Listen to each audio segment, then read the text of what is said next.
Hello and welcome to this week's Different League show, sponsored by Betfred. Now, as we speak, the internationals aren't yet over. We certainly hope you're enjoying them, but we have some cracking games coming up in the Premier League this weekend. Neil Mellor will be absolutely delighted he wasn't here last week to explain Liverpool's 7-2 defeat at Villa Park. Yeah. Neil, great to see you alongside Mark Langdon, of course.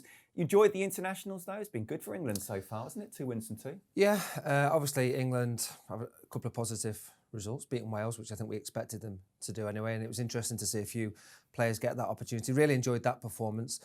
But there's been a bit of criticism on the back of the win against Belgium, but ultimately they've just beaten the best side in world football. So number 1 ranked side. Yeah. What more can you do? And what does it tell us about England? Well, it says that are capable of competing against the best. Ultimately, we want to see England do that in a major tournament, but it'll certainly give the players and the manager confidence that they can do it against the best side, which Belgium are.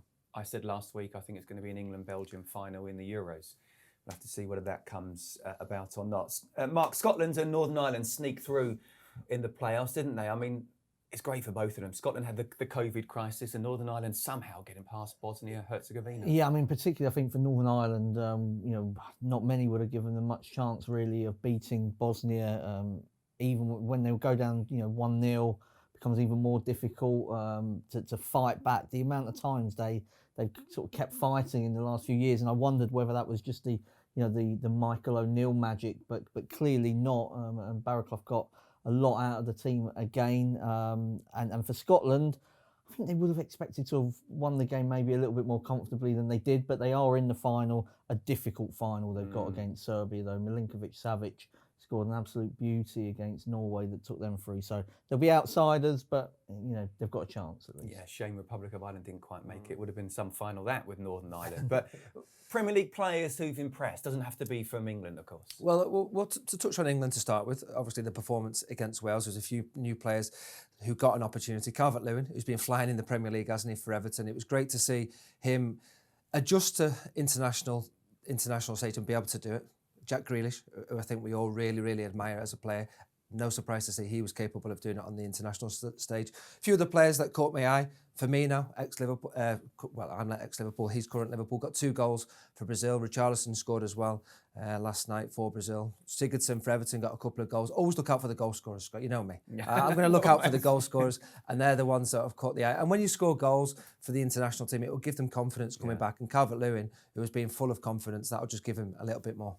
Interesting, you've mentioned Everton players and Liverpool players there. We'll come on to that game in just a second. What about you, Mark? I would say, although Germany didn't get a very good result against Switzerland, it finished 3-3. A bit like what Neil was saying there, Timo Werner scored, which I think he maybe just needs a couple of goals at the moment. I wouldn't say struggling as such, but he hasn't maybe made as much of an impact on the Premier League as what people were expecting right at the start. I have mentioned him a few times, but Kai Havertz, just the way that he plays, and he was instrumental into what Germany did going forward. I mean, he's just absolute class for Chelsea. Once he's up and running at full speed, he will become one of the best players in the Premier League. Fingers crossed that does happen. The other big talking points of the week, of course, and it's a massive talking point, Project Big Picture. Now, the EFL, maybe not all the clubs, but the EFL seem to be on board with it. Be interesting to see whether the Premier League vote for it or not. I mean, just explain it, and what are the chances of it being passed? Yeah, so I mean, first of all, this is about, it's about a few things. One of them is it will give the EFL clubs enough money to survive, which of course they're really struggling at the moment. But as sort of compensation for that, it means that the Premier League big teams, the Big Six and a couple of others, will take a much sort of stronger hold over the entirety of English football, and whether that should be allowed. And you could say in sort of like League Two, let's pick a team out at the bottom like Southend, they don't care who, if Manchester United or Liverpool have got all the power in the Premier League, because they're not getting there. They just want to watch their team on a Saturday. But I think to hand over that amount of power, like where does that stop? If you get these, at the moment it looks quite rosy for the EFL teams. What about if the Big Six suddenly say, well, actually, we want a Super League, we don't want to be part of English football anymore? What if they, start adding in their own competitions that, limit the opportunities for the EFL teams? I likened it a bit to sort of somebody who's sort of, struggling at sea, and then somebody comes along with a lifeboat, and says you can get on as long as you accept all of these demands, and that's As long as I can have your house. Yeah, and it's not your house right now, but maybe in a couple of years, and it just leaves me uneasy that any team should have that much power, and of course it would just distort the whole league if the big six, decide suddenly who can and can't run football clubs, and taking a larger share of the fees and TV fees and stuff like that. So the EFL teams need help. I'm just not sure that this is the right way. What do you they think? Need help soon. Yeah, and that's the big thing. They're on their knees, aren't they? Yeah, I was at Port Vale last week, and you're thinking there's 20,000 fans could be inside it. There's no one there. The average 4,000 fans. Why can't we try and get them back in? And that is a big problem at the moment. Not just there at Port Vale in League Two, but right across the EFL. I love the structure we have in place. It's the strongest in world football. 92 professional teams, and for me, with this package, whatever it is created, I want to see those football clubs saved. I want to see it for the community, for those fans who are missing going to watch their football team. Yes, the big boys will attract fans from all around the world, but these teams like Port Vale, like Southend, they have the local community, and I want to see those football clubs saved. I'm struggling to understand with this this new project that's being suggested how we can all be in the Premier League, but only certain people can vote. If I've earned the right to be at the Premier League level, then I've earned the right to get a vote. I've earned the right to get a voice. So I think that has to be certainly looked at going forward. How do you see this playing out, and do you have a special solution here? No. I mean, ultimately, I want to see that as many clubs survive as possible. Like I say, I love the structure we have it in England, and it needs to be done soon. So please get the money to these football clubs so they can survive without the fans, and then obviously whatever can be agreed higher up can be agreed. The government don't want to get involved. They're not happy with this proposal. Could this be a way of getting them involved? Well, I think they've just got other issues at the moment, haven't they, going on? They've got a lot to sort out. I think it just needs, and not all the Premier League teams, and even some of the smaller sort of Premier League teams, if you like, your Burnleys and Crystal Palace, have said, well, it's not our job to kind of help out the EFL. I just feel like the Premier League could do some kind of bridging loan that they're not going to miss that money, and it just gets paid back to them over a certain period. Once these teams can get back up and running properly, because what's to stop sort of the big six suddenly saying we want B teams in the EFL, and you've got to be careful. That's been mentioned already, isn't it? Yes, you've got to be careful sort of how much power few have, I think. Yeah, we have the best top flight in world football. We have the best second tier, third tier, and fourth tier, and hopefully a package can be sorted. Look, we've got some great weekends of Premier League games coming up. Now, let's talk about it as well. I wonder where we should start. The big one, come on. Goodison. Let's talk about the managers first, shall we? Because clearly Carlo Ancelotti is the main man on Merseyside. He's doing he's doing some job though, isn't it? It's been incredible. Oh, incredible. And you live up there. You have Everton fans who are mates as well. What are they saying? They're very good on the text message at the moment. Things are going all right for Everton. Ancelotti, Klopp, both incredible managers. They've had great success throughout the time as managers. And the difference is Jurgen has taken Liverpool from being a team wanting to be in the top four to now genuine title contenders and obviously current champions. Whereas Everton, that pressure isn't there. If Everton were to get European football or Champions League football, he would be seen as a god there, Carlo Ancelotti. He really would be. It's a big job on his hands. Started incredibly well. I think the recruitment's been very good, which has been lacking in recent seasons at Everton. And all of a sudden, they've got a bit of belief. They've got a world-class manager, and the momentum is there at the moment. I'm just sad that this big game at the weekend comes along and there's no fans. I was fortunate enough to experience it once, and they make it horrible for you. As a Liverpool player there at Everton, they make. So it was at Goodison Park. Yeah, it's awful. So as Liverpool going there this weekend, I'm thinking that will favour them. They don't have to deal with what is a very different atmosphere. How was it awful? To experience? They don't like you, Scott. They don't like you. Well, they don't like Liverpool there. And the rivalry is really intense, but it's a different atmosphere. And it's difficult as an opposing player to deal with that, as well as the pressures of the game. So that's one positive for Liverpool. But we saw the game played behind closed doors, didn't we, when football returned? It was nil. It wasn't a great game. No. But I think that was because it was the first game. I think this would be a better game if it was played on Monday. Because it's so soon after the international break, it's the early kick-off. I just wonder the lack of preparation, the lack of recovery for a lot of key players that will be involved. may dilute the quality slightly.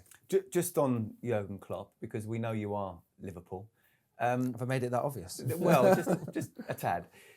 Seriously, the job he's done has been absolutely nothing short of sensational. But how difficult will it be to go again this season to win the title? He didn't win it 2 seasons ago, but the points they accumulated as good as. Yeah. They won it last season. To get up there again, how difficult a job will that be for him? It will be difficult, of course, because the other teams will want to certainly close that gap and stop Liverpool achieving that. One thing he has brought into the football club is the strength of mentality. It's been quite incredible. When Liverpool missed out in the Champions League against Real Madrid, the next year the focus was to go again, won the Champions League against Spurs, missed out in the Premier League title against City, mentality to go again. The mentality there is a real strength within the group. So I do believe that the mentality will be there. But as we've seen with the result against Villa, there is an off day in there. It was an off day, wasn't it? And I'm hoping it was an off day. We don't see that too often. Liverpool can respond. Liverpool will be desperate to respond from that. Put it right. In terms of the two managers, how impressed have you been with Carlo Ancelotti this season, and how much do you feel the tactics will play a part? Well, he's done well this season, I think, in terms of the fact that they really did struggle in sort of away to big teams, and to actually the change from when they lost at Spurs after lockdown to then when they won at Spurs sort of a couple of months later, I think you could see what he actually brings to them, and it is that. Don't be, and they've got it against Liverpool, this inferiority complex where they tend to sort of go into their shells a little bit. And I think the fact that he's won Champions League and won titles, and the quality of player he's been able to bring in because of who he is, has definitely raised Everton to a level now where they are hopeful of finishing in the top 4 this season, I think. The front three of Everton have been sensational this season, as good as the Liverpool front three. Attacking talent here, isn't it? Mane's back, Thiago's back. How do you see it going? Yeah, well, looking at Everton's front three, I wonder, will Richarlison play? He played for Brazil Wednesday morning in England. He's got to fly back from Brazil. It's an early kickoff. I wonder how prepared he will be for a big game, how ready he will be. Firmino the same. In previous international breaks, Jurgen hasn't decided to play Firmino. I wonder if he'll decide to then. The big boost for Liverpool is Salah didn't go away on international duty, and we've seen already how good he's been at the start of the season. Mane didn't play against Villa because of COVID. He's been back a good few days of training. He'll be raring to go. Henderson's back fit. He's missed a few games. Thiago's back fit. So I'm looking at Liverpool and thinking, Liverpool are looking really strong going into this game. And I just wonder, with James Rodriguez over for Colombia, South America, Richarlison, how jaded they might be and not quite at the best had this game maybe have been on a Monday rather than Saturday lunchtime. Okay, so Everton not beaten Liverpool in 10 years in the league. That's 19 meetings. I get the feeling you're going to say that's going to go on to number 20. Yeah, do you know what? See it? Your Betfred selection. There's actually been times when Everton have maybe been playing better going into this derby, and for whatever reason haven't produced. Everton had the momentum before international break. Liverpool had that disappointing result against Villa. I just think with Mane, the form he's been in is absolutely sensational. Him back fully fit, Salah as well. I think Liverpool will just do enough to go there and get the win. Mark? I'm going to go for the draw. 7 of the last 8 Mersey derbies at Goodison have finished in draws. The last 3 have all been 0-0. Hopefully we get something a little bit better than that, but I do think it'll be a tight game. I think with Everton on a massive high, but Liverpool responding after what happened against Villa. But also, as you say, team selection, who's tired, who's not quite 100% fit. I'm going with you as well. I'm going for a score draw. Okay, game preview 2. It is Chelsea at the Bridge against Southampton. And Mark, Chelsea, very good before the break against Palace. Well, they had to be very patient, didn't they? But that second half performance, once they got that first goal, and just gave them a lot of confidence. It definitely did. They were in control of the first half without actually creating anything. And I was a little bit concerned that, Palace are the kind of team that can do that for an hour, nick a goal from a set piece, and all of a sudden you've lost the game and you're wondering how it happened. But once they got the first goal, particularly, they seemed to settle down. I don't think we can expect Chelsea to be at their best sort of probably this side of Christmas. It is going to take a couple of months for all of these new players to get adjusted, and for Lampard to work out what he wants from them as well, because already we're seeing different players being used in different formations and in different positions, and it will be a bit of a learning curve for them. Yeah, it might be after Christmas before we see the best of Chelsea, but certainly might not see the best of them coming off the back of the internationals break. But Neil, interested in your thoughts as a former striker. Tammy Abraham up front or Timo Werner? Well, Werner is one of the top talents in European football. I think he proved that, didn't he, with the way he performed in the Champions League last season and the Bundesliga. Really excited to see how he adapts to life in the Premier League. It's been a slow start for him. Tammy Abraham was the main man up front, wasn't he, for Chelsea last season, and did really, really well. I think with the amount of games that they play these days, I think there's the chance to rotate and both to have really good seasons. Timo can certainly play in flexible positions up in the front three and even behind. But both have lots of goals in them. So I agree with Chelsea. I think we're going to, once they start going, once Werner starts going, once Havertz starts going, I think somebody like Tammy Abraham, if he's in the team as well with him, he'll be thinking more chances, more goals for me. But it was a much needed win for them just before the international break to get that 4-0 win. Yeah, decent win for Southampton against West Brom. One they would have expected, I suppose. What do you made of them so far? Is it like 1-2, lost 2, conceded against Spurs, of course, lots of goals? It's a bit like Southampton of last year, really, where you're not quite sure when they're good, and that Tottenham game's a perfect example. First half, they were all over Spurs and probably should have been, well ahead, and actually it was 1-1. And then the last half an hour completely capitulated, and they've got that in them, which I think actually makes them a really dangerous team, because...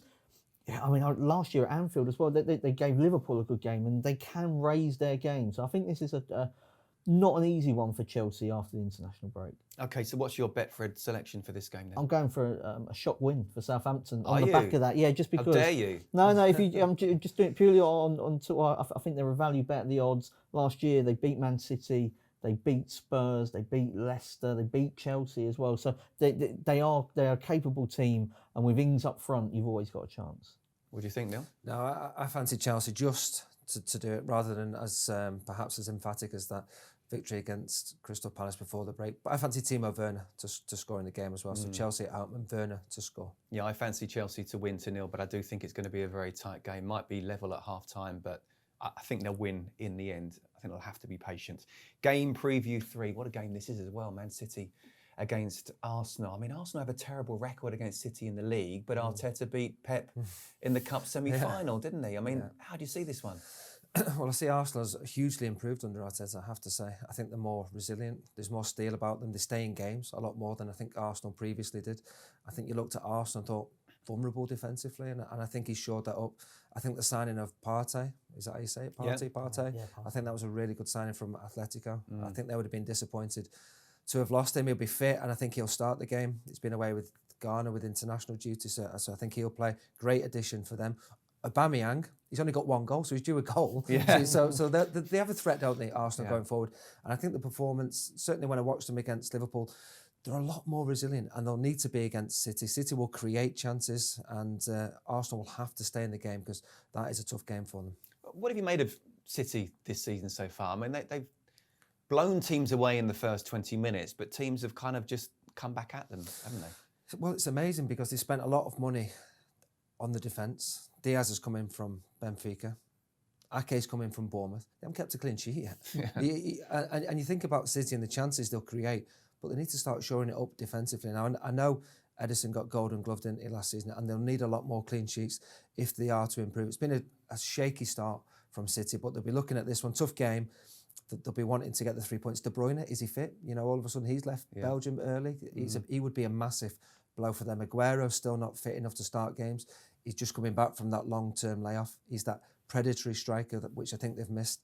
Once they get them two back, I think we'll see City what they were scoring goals last season. Arsenal are in a good place though, aren't they? They beat Sheffield United 2 goals in 3 minutes. It was just before the break. 3 wins in 4. How do you see them going to City?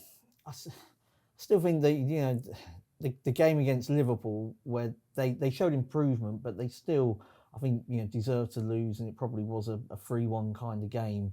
Just still shows that gap between the big 2, if you like, and then everybody else that's trying to play catch up. And if they can get into the Champions League and that top 4 looks open, I think outside of the obvious 2, that would have to be considered a really good season. I still do worry about them in this type of game away from home against a team as good as City. Could Partey make a big difference? Not just for this game, but I think, when you sign a player, you want to sort of improve an area where you weren't so strong, and so you could look at Manchester United and say, well, Van der Beek, what does he give you that Pogba doesn't or Bruno Fernandes doesn't? Where Partey comes in and immediately you can see a role for him within that team. He's not just a destroyer; he's somebody that can take a team forward.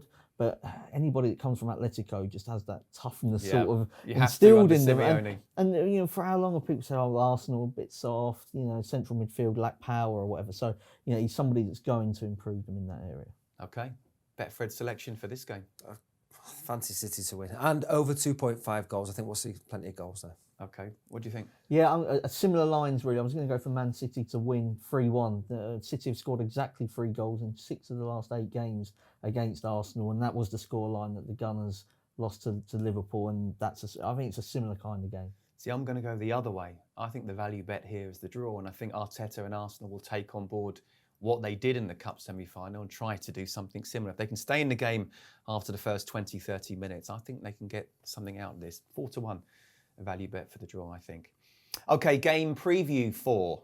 It is Newcastle against Manchester United. Now, I know you enjoyed that game at Old Trafford a couple of weeks ago. What's wrong with them right now, despite you being happy with that? And what do you see about the future for Ole Gunnar Solskjaer? Seems a little bit unsettled, doesn't it? The whole football club at the moment. Back end of last season, everybody was saying that United could close that gap, 33 points to Liverpool. The way that the front three were firing, all of a sudden Greenwood, Martial, Rashford, they're going to be rivaling Salah, Mane, Firmino. They've got 1 goal between them so far this season in the Premier League. And all of a sudden, they've not been firing. Defensively, they've been conceding too many chances, conceding too many goals. I don't think... apart from that. I don't think the Maguire thing's helped before the season kicked off with what was going on with him off the pitch. It's just felt really unsettled, and United need to get a little bit of momentum going. Need to get back-to-back results, maybe a couple of ugly results, but at the moment, they've got nowhere near that consistency. They've got this game against Newcastle away and you're thinking, not sure. Then they've got PSG away in the Champions League and you're thinking, wow, that's a massive game for them. They want to start that campaign off really well. It just doesn't feel a happy place at the moment, United. Anthony Martial suspended for this, but what changes in defence? I mean, only West Brom have conceded more goals in the league. I mean, it's difficult, isn't it? Because, I mean, in terms of those centre-back positions, and there's nothing much he really can do. He's tried Lindelof, and when Lindelof played, people said, "Oh no, he's not the right partner." Tried Bailly against Tottenham, didn't look like he was the right partner for Maguire. Maybe the problem might be Maguire, and but then if you look at sort of the talent on paper, you'd probably say it's Lindelof and Maguire. I think Wan-Bissaka hasn't been great this season. He missed the start of pre-season, didn't he? Because he went away and then had to. He was sort of, he had to isolate for a while. Alex Telles at left back, probably an improvement on Luke Shaw, who struggled a lot. So there isn't much he can do. I think it's more about the whole collective, really, and getting the protection right. I mean, you spoke about the defence and the attack, but the midfield hasn't functioned either. And, I didn't mention David De Gea either, who's been under pressure in recent seasons. I think the whole, it probably suggests what we're pointing out is the whole collective's just off at the moment. Yeah. Newcastle made a good start to the season. They top half. Well, everything that's gone on in the summer, off the field as well. I mean, Steve Bruce, he does a great job at the moment, doesn't he? Yeah, great fella. I don't know if you've come up against him a few times, but really, really good football guy. Under a bit of pressure because Rafa was loved, wasn't he, at Newcastle, but has done well to keep them away from relegation trouble. I think signing Callum Wilson was a great signing for them because he's proven top quality at the top level, and he'll get goals for them. Spent a lot of money, didn't they, on Joelinton, didn't quite deliver, maybe a bit of added pressure, didn't really settle into life at Newcastle. Callum Wilson's come in, done really well. All of a sudden, St. Maximin, he's thriving again, looking like a threat. Newcastle look like they'll score goals. I think defensively, you still worry against the better sides that they will concede goals, but for Newcastle to stay well away from relegation, try and creep towards the top 10, I think that would be a good season. And you can see them doing that if the key players can stay fit for them.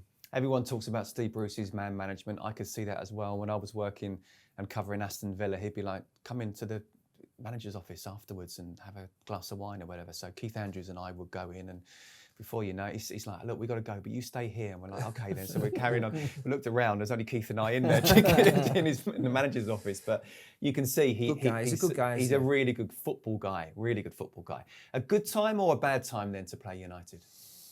Good, because they've got no momentum at the moment. They've just not got going, have they, so far? Cavani can't They're not play. capable of a response, you feel? Yeah, I at the think they're moment? capable of a response, but at the moment, they're just, they haven't got going. We know they will eventually, but it's just, you just feel as though it's just not quite right there. Cavani, like I say, is in isolation. Martial suspended, so a couple of key performers for them that won't be playing.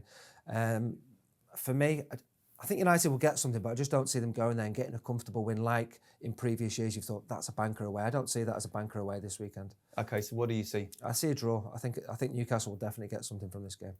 Yeah, I'm going to oppose Manchester United as well on the double chance markets, a Newcastle or draw. Okay, I do expect a reaction from United, but with players on international duty, no time to work on the structure, I think it'd be a score draw here, to be honest with you, which would be a decent result for Newcastle. Okay, game preview 5, Sheffield United against Fulham. The bottom two playing each other, 4 straight defeats, neither want 5 straight defeats, but I see differing performances from these two. How do you see it so far? Well, I think the way Sheffield United settled into the Premier League last year was a bit of a surprise package, wasn't it? But we're nowhere near relegation trouble. Second season, they're having a little bit more difficulty. Fulham have struggled, conceded far too many goals. They've tried to recruit players last minute with a deadline. Loftus-Cheek, I think, will be a good signing for them. Anderson, a centre-half from Lyon, not sure how good he'll be in terms of trying to reduce the goals at the moment. That's a big problem for Fulham. The big problem for Sheffield United is scoring goals. They've scored 1 goal so far this season. A player who they've signed in Ryan Brewster from Liverpool, I've watched a lot of, is that natural centre-forward. A little bit like Billy Sharp has been at Sheffield United over the years, natural centre-forward. Ryan's only 20. He's young, he's hungry to succeed, and he could be the perfect signing for Sheffield United to try and fill that void, which is a big problem for them, not scoring goals. I'm going to give him a mention a little bit later on, but we'll come on to that later. What do you think about the signings that Fulham have made? Can they make a difference? Big difference? Well, they will make a difference because I think there was a clear lack of quality really just in there. And it was always going to be difficult because the playoffs finished so late. You couldn't plan for next season. And when was it, sort of July sometime when they eventually sort of went up. Just not enough. August, August. Yeah, so I mean, normally when a team goes up for other playoffs at the end of May, they say that they haven't got enough time because you don't know what division you're going to be in, so you can't start working out your players and everything. So I'm not surprised they've started slowly. I think Loftus-Cheek is a really clever signing, somebody that just needs to play matches. Anderson was Lyon's, I think, record signing, just a massive flop there. So you're hoping you get the one that sort of played well previously in Italy. I've just got them down as a little bit slow. That might be an issue for them. And I think Sheffield United have identified their big problem. Okay. Betfred selection for this one? Yeah, Sheffield United to win. Brewster makes a big difference up front. And I think they've had a tough start. And this is obviously quite a bit easier. I think that first goal is going to be vital. Under 2.5 goals, difficult to call the outcome for this one. I'm going to go with Sheffield United. I think Ryan Brewster could bag a couple here up against a defence that is conceding. And I mean, we'll see about Anderson, but at the moment, for me, it's been a championship defence. Game preview 6, it is Crystal Palace versus Brighton. Palace with the oldest average starting 11, Brighton with the youngest average starting 11. I've got some Palace fans, mates, and this is absolutely massive for them. But Palace had 1 shot on target in the last 2 games. That's Chelsea and also Everton. Do they need to try and change it, or is that just the Roy Hodgson way? This is a big rivalry, apparently. My dad played for Brighton when the rivalry started. Alan Mullery was the manager for Brighton, who my dad played for, and Terry Venables was the manager for Crystal Palace. So he says to me, this is a big game. So it's a game that he'll look out for. Palace are a side who you think, they've always got enough to stay away from those relegation places. Certainly when you have a player like Zaha, who I think there's extra pressure on. He hasn't left the football club from the transfer window, which is a huge boost, I think, for Crystal Palace. But again, they do look like a side who don't score enough goals, whereas Brighton, they've been so inconsistent this season. They've scored in every game, but you always think they're going to concede as well. They disappointed me, Brighton, against Everton. Yeah, I thought they did well against Chelsea, very well against United. What are they good at? What are they not good at? And how can they exploit Palace, do you feel? Well, they're really good at keeping the ball and sort of moving opposition around. And they'll be like the home side. Yeah, they will. Yeah, and I think that won't bother Palace.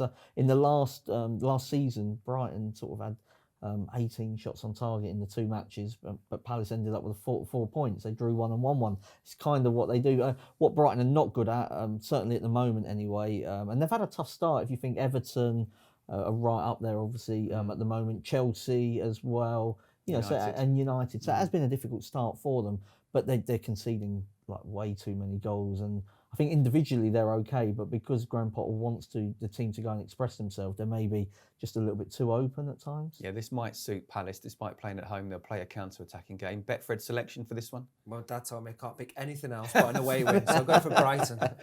He doesn't care about City on this one. It's about this. This is the big game of the Brighton weekend away, for him. yeah. Brighton away.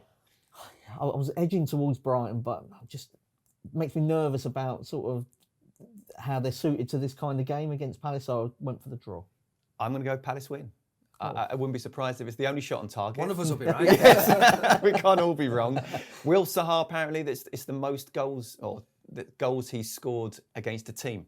So, sometimes when you have that type of, I'm sure you had it as well, coming up against a team where you've scored, you think, yeah, I'm going to do that again. So for me, probably the only shot on target, a Palace win.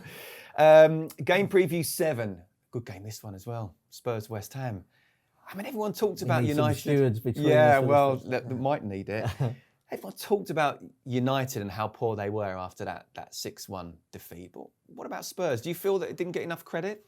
No, I felt like the credit was there. People don't like to praise Jose Mourinho too much, do they? And he does enough of that himself, really. When he mentioned they'd scored 5, 6, and 7 already this season, and what would they do if they had an attacking coach? So Spurs were really good against United when it was 11v11. I think that was the key bit for me. It wasn't, and the game did change on the red card because obviously it's a lot easier. But Tottenham were all over United before that moment. They played really well in the second half at Southampton. They also played well against Newcastle when the last-minute penalty went against them. So from starting the season, that first sort of 90 minutes and then 45 against Southampton, from where they were there to where they are now, I think Mourinho sort of really likes the look of what he's got there now at Tottenham, and I think the fans agree. What do you made of Spurs this season?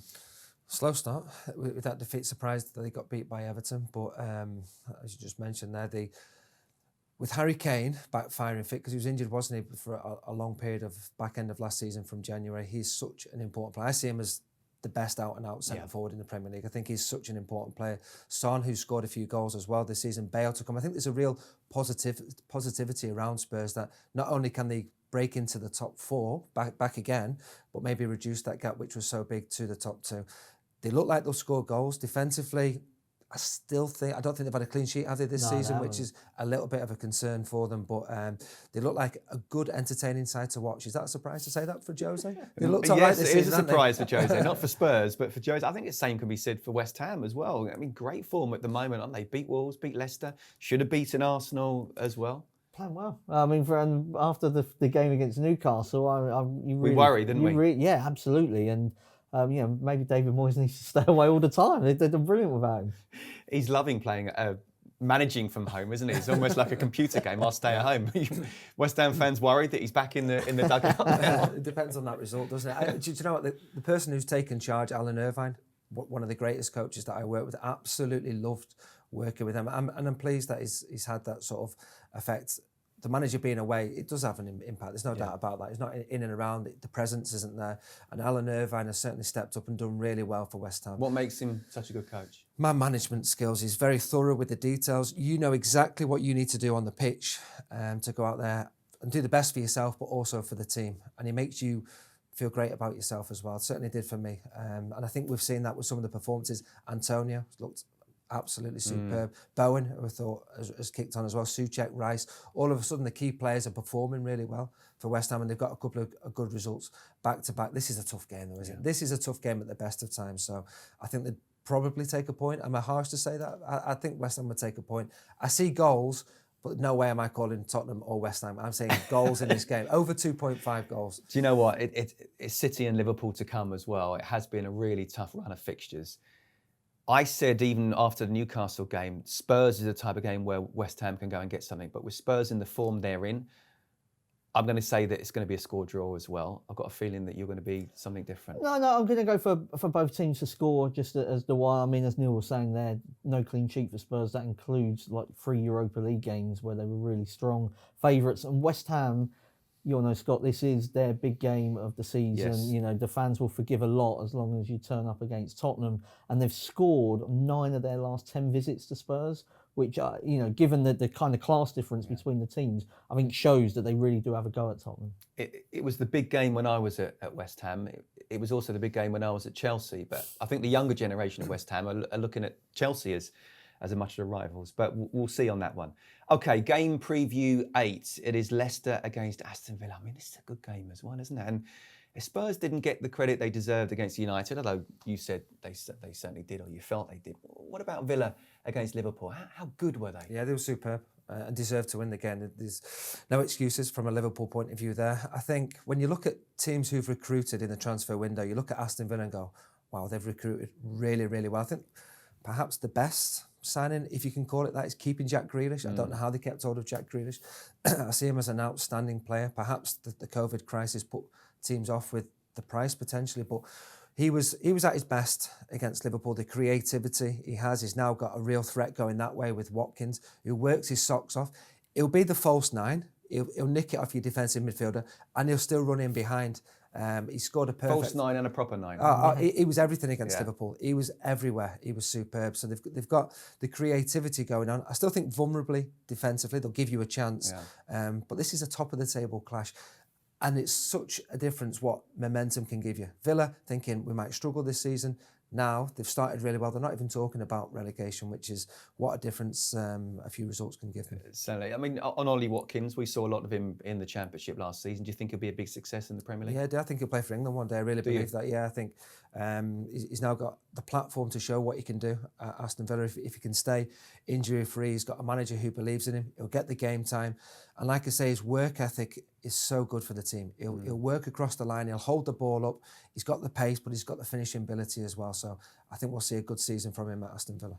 Leicester's 100% run came to an end. Were you surprised by their performance against West Ham? I took West Ham to get something from that game. I just felt people were going a little bit overboard about what Leicester did against Man City when, in my opinion, like Man City just gifted them that game with some horrendous defensive mistakes. And, you know, even against West Brom, you know, there were a lot of penalties in that game as well for Leicester. You can't always get penalties. And I was a little bit concerned that they weren't creating much from open play. And I felt like last season, the back end of it, I still haven't sort of totally forgiven them for the way that they completely collapsed and sort of threw away the top 4. So, and they're hurt by you not forgiving them. Well, yeah, exactly. Yeah, I mean, I'm sure Brendan Rodgers is awake every night while thinking, wondering what I think of them. But Ndidi is, I just think he's such an important player to the way that they play, and when he's not there, and I know he started off at centre back, but ideally just in that central midfield position, they just don't look the same team, and he's still out, and that's why I'm not sure about them for this weekend either. Okay, well, give us your Betfred selection then. It's a draw. Yeah, I can see Aston Villa definitely getting something. Yeah, I'm actually going to go for a home win. I think Vardy, because he'll be fresh, because he's not playing international football anymore. I think he'll be fresh, and they'll want to respond. They'll still be hurting from that defeat against West Ham. I think the away win is a decent bet, but I'm going for a score draw. draw. No, we haven't quite. But I think it'll be a score draw. I think Villa, Watkins, high confidence, Grealish, high confidence. You're right about Leicester, and that's why I can see goals at both ends. But I do think it will end up in a draw. Okay, game preview 9. We'll see how this one goes. West Brom against Burnley. It's 4th bottom versus 3rd bottom. Is this a massive game already for both sides? Is this the last game you're going to look out for with the highlights? I don't think there's a great expectation for the game. I think we certainly thought West Brom would struggle, and it's proven to be the case with how they've started the season, with how many goals they've conceded so far. Feel a bit for Burnley because, I mean, the job Sean Dyche has done there has been incredible. Yeah. To keep them away from the relegation places with the budget he has. Again, the squad looks thin, but he finds a way. And again, in this game, he'll find a way to get something from the game. They'll be organised, they'll stay in the game, and whether they'll try and nick one with a set piece or whatever, that's the way Burnley have had to go about things because of the challenges that they have in terms of recruitment. I think Tarkowski fit again is a big boost for them defensively. Whilst West Brom do carry a threat going forward, perhaps more than Burnley, I think Burnley defensively are stronger than West Brom. Yeah, West Brom have the worst defence. Burnley have the joint 2nd worst attack. How do you see this one going? I see Burnley winning. I think that that game against Newcastle, a couple of players were just coming back from injury and maybe needed that game. Obviously, they've had no pre-season whatsoever. So Dyche has had, they're not a team that has loads of players away on international duty. So, I mean, Dyche will have had a bit of time actually to just get a bit of fitness into their legs. And there's also a chance that Ben Mee could return for this game. He's back in training. Such a difference. Mee and Tarkowski, when they're together, I don't see them getting relegated with that. And I actually think they're okay up front. I'd say, you know, with Barnes and Rodriguez and Wood and Vidra, they've got enough up there to win this game. And this is the type of game Burnley previously they've targeted and they've won. Yeah. What is your Betfred selection? Yeah, Burnley to win. Burnley to win. I've gone for a low scoring under 2.5 goals. Have you? I think I totally agree with you. I think it's the type of game in recent years where Burnley have nicked. They've stayed solid. They've nicked it with a set piece or whatever. I just think if they don't win this game or if they do lose this game, we've been talking for the first few weeks of the season, is this the season? Everyone talks about, is this the season that Burnley go down? I think this is a massive game for both, I really do. West Brom playing at home, the type of game they should be winning. Burnley have nicked this 1-0 in the past. And if they don't, then I think they'll be starting to get a little bit nervous. But I'm going to go for, and trust in Sean Dyche, I'm going to go for a 1-0 win here for Burnley. Okay, final one of the Premier League weekend. It's a good one as well, Leeds Wolves. How well did Leeds fight back against Manchester City a couple of weeks ago? I think Leeds have been great. You know, we enjoyed watching them in the Championship, and you were thinking, will they get over the line? Finally, they're in the Premier League with Bielsa, and they've not disappointed. They've been brave. They've been entertaining to watch. The fact that they had more possession against Man City, who as we know, really like to dominate the ball, just shows how comfortable they are against one of the best sides in the Premier League. I've really enjoyed watching Leeds United, and I think it was said at the start of the season, I think they'll be mid-table. I think they'll be nowhere near. I think Rodrigo scoring a goal was important. He's a record buy. All of a sudden, it's 4 or 5 games without scoring. He's got that goal now, and that pressure can be eased from him. I'm not surprised at all by the Leeds start. I thought they'd get a draw at Anfield, actually, and they nearly got that as well. I see them mid-table, between 9th and 12th come the end of the season. I think they've been absolutely fantastic. This is a really good game because Leeds remind me of Wolves a couple of seasons ago where they went up and you thought, they're not going to be in trouble here, and they weren't. Leeds a couple of years behind, but in terms of this particular game, Wolves back to winning ways, but they've not really started the season great, have they? No, they haven't. Important to beat Fulham, though. I think the Europa League run last season, and they then came back later than some of the other teams, will have impacted definitely on them. The squad's not the biggest, and for the first time in a while, it's actually changed. You know, we've seen Doherty go, and he's just trying to Jota also went. He's just trying to sort of, I think, just build a new team again, and that will take time. And I think with that, you do get inconsistencies in results. This is it's a really tricky game because I'm looking at it thinking Wolves will enjoy playing against Leeds because they can counter-attack, but they were run off their feet by West Ham, and if you can be run off your feet by West Ham, then Leeds, but yeah, I mean, West Ham were there for the taking at that time, and I just think maybe that extra kind of energy around Leeds could be the difference. Yeah, Betfred selection. Yeah, I'm going with the home win. Just not got going. Wolves, yeah. Disappointed. I thought they'd kick on towards top 4, not being quite the case this season. So I fancy Leeds to win this one. Yeah, I'm going to go for a Leeds win as well. Full house. Both teams to score. Leeds to win. Okay, fantasy football picks this weekend. We pick a player who we think will star this weekend. Who have you gone for? Obvious player. Liverpool. Mane. There's a shot. And the reason being, he took his game to another level. I think he was unbelievable, wasn't he, last season? Again, this season, he started the season really well. He's got 3 goals in his last 2 games. He'd have been devastated to have missed a game against Villa. And it's almost like they've been holding the reins on him. Now he's been back training. It's Everton. He scored the winning goal a few years ago. I think last time Liverpool won at Everton.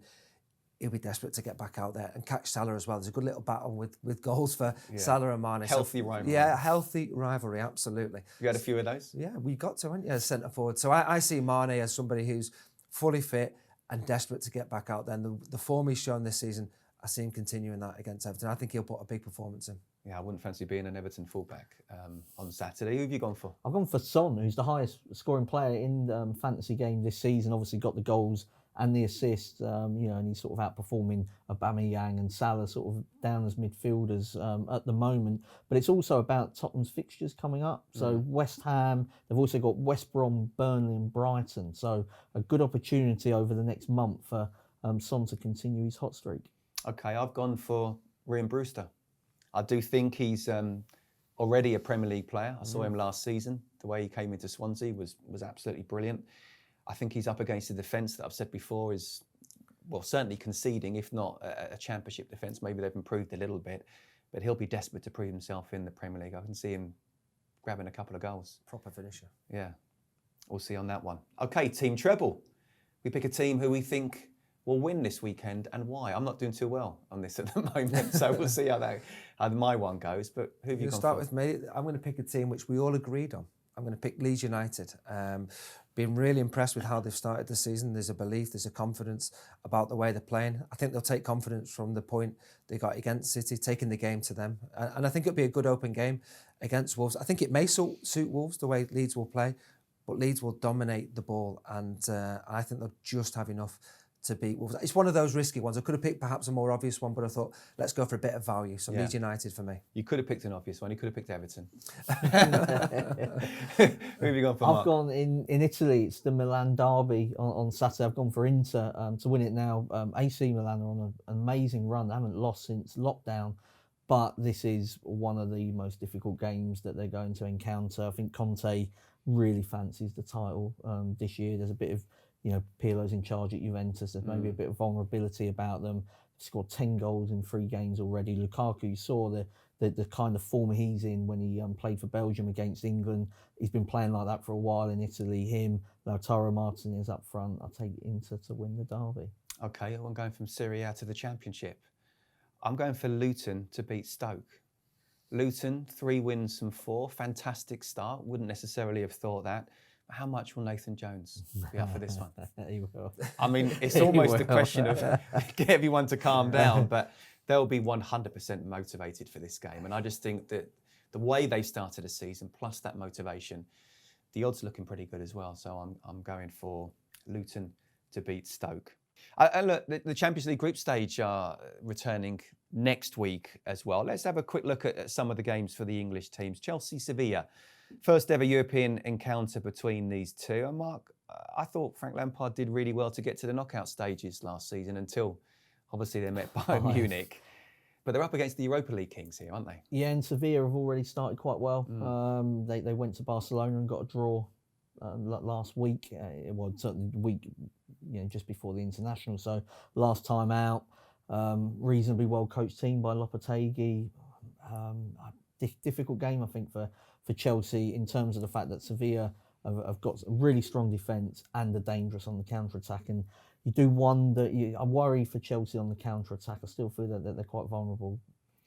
A lot of foreign players brought into Chelsea. How well do you feel that they're suited to European football? Well, they've certainly proved that they have been capable on that stage. Thiago Silva defensively, you think about the leadership skills he'll bring, the experience he will have in that competition.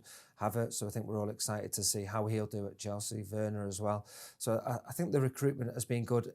And for me, I think Chelsea will come out of this group. I fancy them to start well against Sevilla with the victory. I'm going Chelsea win. I'm going draw. Are you? Okay. PSG, Man United. United up against last season's finalists, of course. Di Maria against his former club. Edison Cavani up against his former club. Neymar and Mbappe will be looking at that Spurs game and thinking, let's hope the defence play like that. Neymar's just scored a hat-trick for Brazil. He's red hot form. Yes, it's a tough game for United. It's a tough group, isn't it? I think if they could repeat what they did, was it a couple of years ago when they went there? Yes, they got that, 2 seasons can we say dodgy handball, whatever that penalty decision was they got? Let's just say late penalty. A late penalty. So this is a tough game for United. If they can get anything from the game, I think it'll be a really good result for them. So I fancy PSG, but certainly Neymar, the form he is showing at the start of this season to just have enough. Mbappe needs 1 goal to be the youngest ever to hit 20 Champions League goals, breaking Lionel Messi's record. That'd be some record as well. But with Leipzig in the group as well, obviously they've got no Timo Werner. What do you think of United's chances of qualifying? Well, I think they're a lot.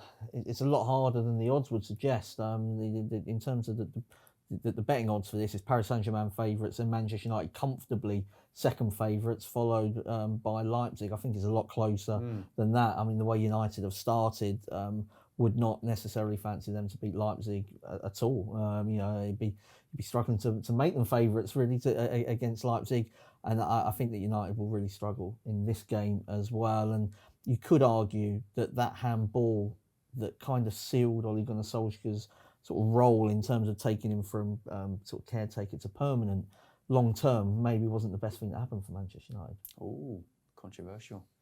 But we're all agreed, I think, PSG win. Next Wednesday is City against Porto. Porto, the Portuguese champions, versus the joint favourites. Pep's teams, whoever he is, seem to be joint favourites of the Champions League every season, don't they? How do you see this one going? I think we're all perhaps expecting a home win for City. Porto, the league that they play in, not quite the level of the Premier League. I think City, with the squad that they have, I know they had a few injuries before the international break, but there's a few players coming back available. I think City can play enough players at the weekend and rotate them for this game. I think City will be too strong for Porto. Yeah, old man watching that one? He will watch that one, yeah. Definitely watch that. Porto never won in England in European competitions. That's 20 attempts and they've lost 17. Yeah, I mean, Jose would say that away goal that they got at Old Trafford when he went dancing down the touchline, yeah, it was you know, just as much of a win in many regards. I think that it's hard for Portuguese teams now because the cash just isn't there, and they're having to sell players earlier and earlier. And you know, you've even seen, like with Benfica, Carlos Vinicius, their top scorer from last season, is loaned to Tottenham, and that is kind of, you know, where the Portuguese football is at the moment. Benfica didn't even make it to the group stage; they were beaten by PAOK in the qualifiers. So yeah, I couldn't believe that. Yeah, so I'm going to go for Man City. Yeah, you're so you're not a fan of Porto, are you? Not really, no. No, so Or Sporting Lisbon. No, I'll go for Man City half-time, full-time. No, but I do love Portugal. City? Yeah, City. Yeah. Good one here, Ajax Liverpool. How do you see that one going? I mean, Liverpool third favourites, Ajax 100-1 to win the competition. Yeah. Do you know when Ajax had that brilliant run 2 seasons ago? They got to the semi-finals. That team's been dismantled now. There's some great players that were involved along the way there. They're not the side they were. They can cause Liverpool problems, of course they can. But I look at them as seed 2, as not being as strong as seed 3, Atalanta in Liverpool's group. I see that one as the really, really tough game. I think Liverpool will certainly want to avoid defeat in that game, get a positive start, of course. I think Liverpool will be far too strong for this current Ajax side. A couple of years ago, this was a really tough game. Not quite the same. Just our Spurs, but they get through. Ajax only won one of the previous 7 at home in the Champions League. They're not the team they were a couple of seasons ago. No, I mean, if you look at De Ligt, De Jong, you've gone to Juventus and Barcelona, Van der Beek, you know, went to Manchester United, Ziyech went to Chelsea. It's hard. What can you know that? But that's what they're there for. They're there to produce those players, sell them, and keep the club running. You know, that will keep them going the next 10 years. And the hope to then develop, you know, another 1 or 2, and they probably will, but it takes time. You know, you can't just have that conveyor belt of the next sort of De Jong sort of waiting to come in. So I also think that this is not a good game for Ajax in terms of they're quite an open team, and Liverpool like playing against teams that give them that space. So I expect Liverpool to win comfortably. Liverpool, I think we're all agreed on that. Neil, great stuff. What are you up to this weekend? Where are you? I'm going to go and watch Birmingham against my old team, Sheffield, Wednesday this weekend in the Championship. Okay. So Wednesday. Any predictions for that one? Both teams to you score, give us the hopefully. prediction. Wednesday need to get out the negative first, don't they, or anything? Listen, great to see you. Thanks very much. And Mark, as ever, thank you. Okay, we will return next week. We'll look back at the week's talking points and look ahead to next week's Premier League games, some classic ones as well coming up next weekend. And of course, from everyone here at Betfred and also the Racing Post, please, if you do gamble, gamble responsibly.